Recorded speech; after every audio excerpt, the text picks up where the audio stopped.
Hi friends, welcome to Ammi Chutney. இன்னைக்கு நம்ம ஆப்பமும் coconut மில்க்கும் எப்படி செய்யறதுன்னு பார்க்கலாம். இந்த ஆப்பம் பிரேக்ஃபாஸ்ட்டுக்கு ஒரு நல்ல மெனு. இது எப்படி செய்யறதுன்னு இப்போ பார்க்கலாம்.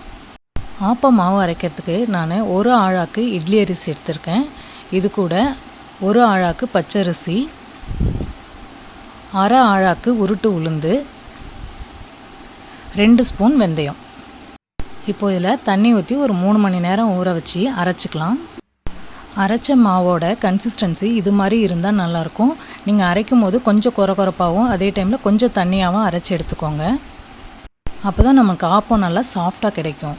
இப்போது அரைச்ச மாவு 10 to 12 மணி நேரம் புளிக்க வச்சு எடுத்துருக்கிறேன். இதை ஆப்பம் ஊற்றுறதுக்கு முன்னாடி இப்படி நல்லா கலந்துக்கோங்க. ஏன்னா மாவு பொங்கி வந்திருக்கும் மேலே. ஸோ நல்லா கலந்து விட்டு தான் ஆப்பம் ஊற்றணும். இப்போ நம்ம ஆப்பம் ஊற்றிடலாம். ஆப்ப சட்டி வச்சாச்சு. இதில் ஆப்பம் ஒட்டாத இருக்கிறதுக்காக லைட்டாக எண்ணெயை தடவிடுங்க. ஃபஸ்ட்டு ஆப்பம் ஊற்றுறதுக்கு முன்னாடி அது ஒட்டும். அதனால் லைட்டாக சென்டரில் எண்ணெய் தடவிட்டு அதுக்கப்புறம் ஊற்றலாம். ஆப்பம் மாவு ஊற்றியாச்சு. இது மாதிரி பொறுமையாக சுற்றி விடுங்க. இப்படி நீங்கள் பொறுமையாக சுற்றிட்டு அதை வைக்கும்போது சென்டரில் நிறையா மாவு சேரும். அது நல்லா சாஃப்டாகவும் அதே டைமில் சுற்றி இருக்கிற பகுதி நல்லா கிறிஸ்பியாகவும் நமக்கு கிடைக்கும். இப்போ இதை நம்ம மூடி போட்டுடலாம். ஆப்பம் சீக்கிரமே வந்துடும். ஸோ ஒரு 2 minutes சின்ன நம்ம ஓப்பன் பண்ணி பார்க்கலாம். இப்போ ஆப்பம் ரெடியாக இருக்கும். பாருங்கள், சூப்பராக சுற்றி சொன்ன மாதிரியே கிறிஸ்பியாகவும் அதே டைமில் சாஃப்டாகவும் இருக்குது நடுவில். இப்போது நமக்கு சூப்பரான ஆப்பம் ரெடி ஆகிடுச்சு. இதுக்கு மேட்சான தேங்காய் பால் நம்ம ரெடி பண்ணலாம் வாங்க. தேங்காய் பாலுக்கு ஒரு மூலி தேங்காய் எடுத்துருக்கோம். இதை நம்ம துருவிக்கலாம். துருவின தேங்காயில் தேவைக்கேற்ப தண்ணி சேர்த்து மிக்சியில் போட்டு நல்லா அரைச்சிக்கலாம். இப்போ அரைச்ச தேங்காவை ஒரு வடிகட்டி மூலமா இது மாதிரி வடிகட்டிக்கலாம். மேலே தேங்காய் இருக்குதுல்ல, அதை நம்ம கையாலையும் நல்லா புழிஞ்சு விட்டுக்கலாம். நமக்கு திக்கான தேங்காய் பால் இப்போ கிடச்சிருக்கு.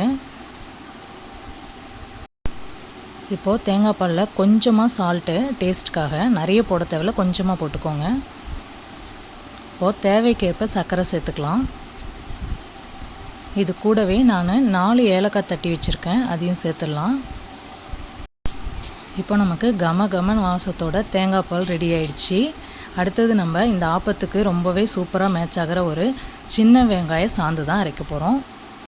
ஒரு 10 சின்ன வெங்காயத்தை நைஸாக கட் பண்ணி வச்சுக்கலாம். அதுக்கு ஒரு 2 காஞ்ச மிளகா. நான் காஞ்ச மிளகா ஃபஸ்ட்டு அரைச்சிட்டேன். அடுத்தது சின்ன வெங்காயத்தை சேர்த்து அரைச்சிட்ருக்கோம். இதை நீங்கள் மிக்சியில் அரைச்சிங்கன்னா கொஞ்சம் நுரைச்சிட்டு அந்தளவுக்கு நல்லா இருக்காது. ஸோ அம்மி இருந்துச்சுன்னா அம்மியிலே ட்ரை பண்ணி பாருங்கள். சாந்து எப்பயுமே அம்மியில் அரைக்கிறது தாங்க ரொம்ப டேஸ்ட்டாக சூப்பராக இருக்கும்.